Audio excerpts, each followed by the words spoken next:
Okay, everybody, we're at week 14, and it's time to show what you know. We're going to be applying the law to our practice this week. We'll be meeting in 1-hour sessions, and I just wanted to go over the format, the exact format we're going to use for these meetings so that no one was surprised by that, and we don't have to take a lot of time explaining it before you get started. I know the meetings start Monday with the schedule, so some of you may need to look at this really quickly, but I anticipate this quick primer on what we're going to do and then a little bit of information about the final shouldn't take you any more than about 20 minutes. So why is applying the law to your practice important? Well, it's really the reason you're here. If you can't apply it, it's just basic information. You can't really do anything with it. It's like putting a tool in your toolbox and never ever using it. It doesn't do you any good. It just rusts, right? So we're going to apply the law in a way to make actual workplace decisions. And the law is a great first basis. Now, of course, the first thing is we're going to go through and see if your decision you make or the way you solve a problem in the workplace scenarios is legal. But after that's done, there are other things that you need to consider. The moral application, the application of your company or your organization's culture, and mores.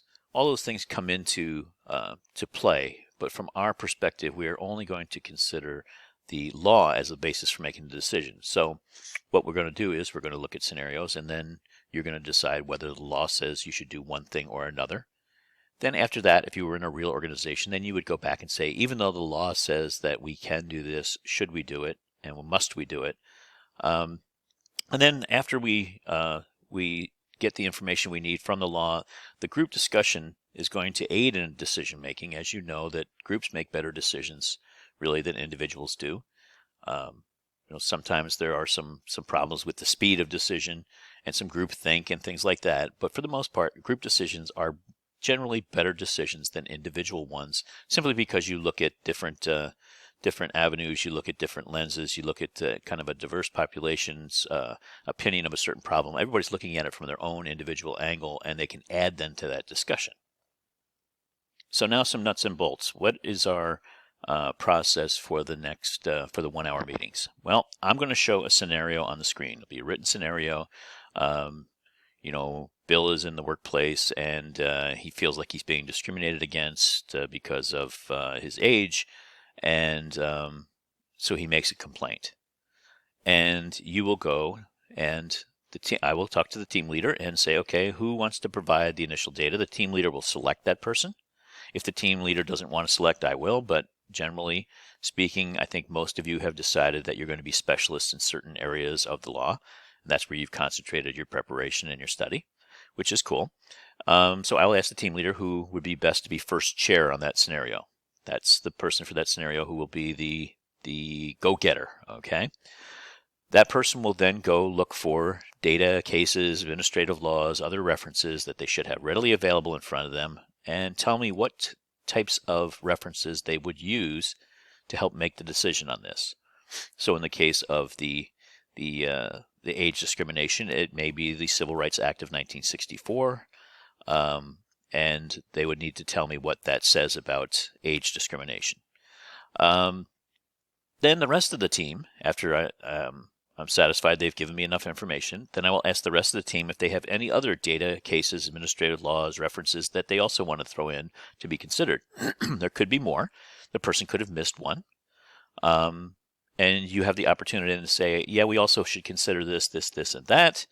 If you have some of those, we will add them to the mix. If not, then I will ask the first chair to give a preliminary solution to the scenario based on the information that they have provided, based on the references they provided, based on any other references that the team may have added to say, well, what about this? I will ask the first chair, what were you going to do in this situation from a legal perspective? What would be your solution or your recommendation to leadership on how to solve this workplace problem? After that person gives their opinion, I'll then open the discussion to the entire team, and the team will give a final answer as to the problem presented. So once the first chair gives their information, then the rest of the team can give more references. Then the first chair will make the preliminary decision. The rest of the team then will discuss whether that decision is proper or improper. Could it be tweaked in any way? No pressure on that first chair to make the right decision first time around. They're going to make a decision based on the information that they have. And then we're going to discuss it as a team. And then the team will come up with a final answer. Any team member, after that final answer is arrived at, any team member may object to that, take exception with it. And I'll note that if you think, gosh, I know the rest of the team feels this way, but I really think that we've got a problem here if we don't consider this, this, this, and this, and you have a differing opinion, you may weigh in on that. I would suggest you reserve those. You don't want to be the naysayer on every question. And we'll do that same process over and over again till all the topics that I shared with the team leaders, which I know they have shared with you, on the different units we've covered, until they're all covered. And then if we have more time, we'll go through a second round. So I know a number of you are thinking, okay, well, how do I even get a grade on this? Well, I'm going to grade based on several factors. Your familiarity and your organization on the cases that you have been assigned and the laws and the areas that you've been assigned. Did you prepare? Did you support your team in such a way that you were able to give the majority of information and references on the first go-round? We're going to look for accurate references and preparedness. Almost the same thing. You can be organized and you can be familiar off the top of your head, but if we ask probing questions about your references, are you prepared to pull those references up in front of you and tell me exactly what it might say about something? We're going to be looking for accurate interpretation. That really comes from, did you provide the right references and the right laws that you will look at to make your decision, right? Did you understand what the laws said? Then we're going to look for logical application. Did you take that information, those references, and make a good judgment call? Now, your judgment call may not be totally correct. That's okay in this first go-round, right? You're just really starting to do this as a practice. However, you need to have at least some connection between what the law says and what your decision is, and be able to explain why you reached that decision based on the law. And then finally, participation and team support. Those go hand in hand. Everyone has to chime in. Everybody will be the first chair on at least one question. Anybody who feels that they will sit in the background and draft and hope the team does well has got another thing coming, because I will just keep calling you out to make sure that you understand what's going on around you. And then team support. Have you been supportive of the team during this process, during preparation? Did you do your part to make sure that the team was going to be successful? When I ask a question about references in your area, if indeed your team has organized that way, which I think most of you again have, and you come up with nothing, I really don't know how to answer that. Everybody has a bad moment, but you're really not supporting the team, because now they need to dig into areas which they're not entirely familiar or as familiar. It's not their areas of expertise and concentration, and to try to bail you out. So that would be a team support problem to me. Even though you're participating, you're not participating in such a way that supports the team. I will use those factors to grade from a qualitative standpoint. A couple of things that may help you in this grading is you need to stay engaged during the meeting. If you are distracted by other things, it's going to show. I would ask that you please consider turning on your camera. I will have mine on, but I will also have my screen on. I don't know if both of them will show at the same time. We'll find out. I'm not a Zoom expert by any stretch, but I will show the scenarios in writing in front of you so you know exactly where we want to go. This is a test.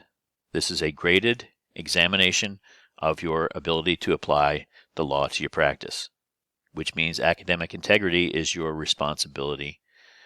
Please don't have help. You're allowed, this is open book, but you're only allowed to have your book open, right? Don't have your lawyer on speed dial so you can ask these questions.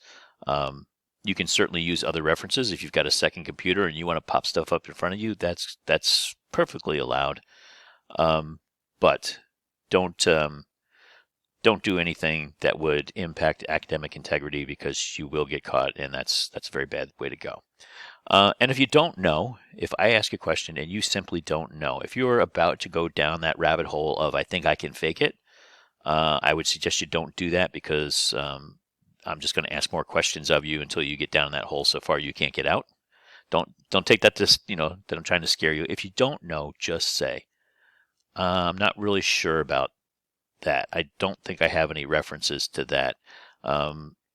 We will then engage the rest of the team, and you will probably take a minor hit for that.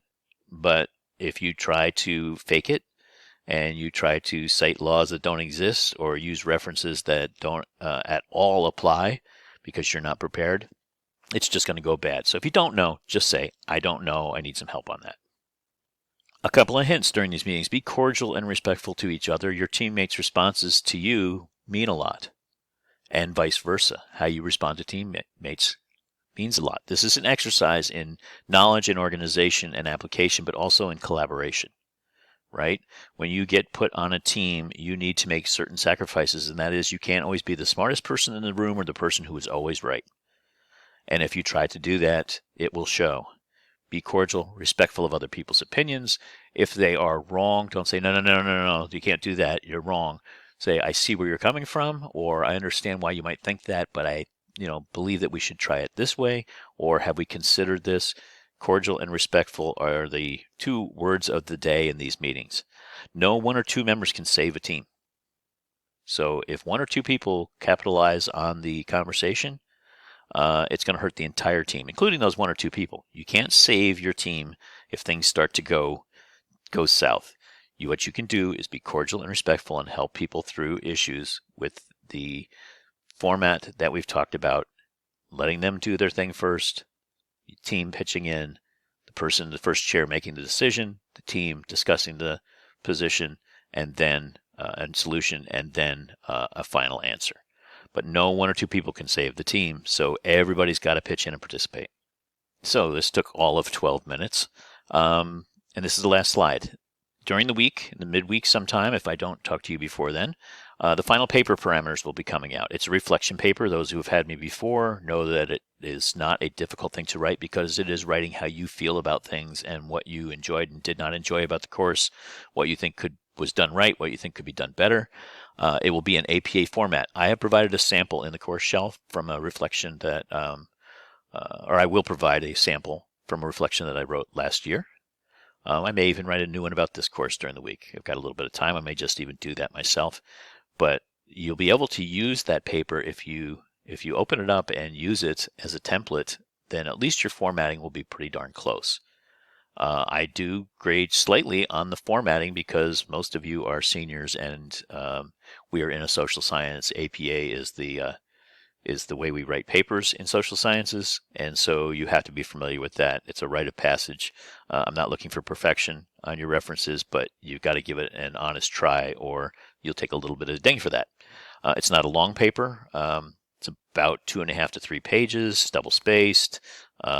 Again, the APA format tells you the size of the font and the margins and all that great stuff.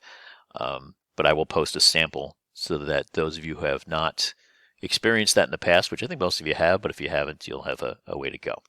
With that, I will see you all soon.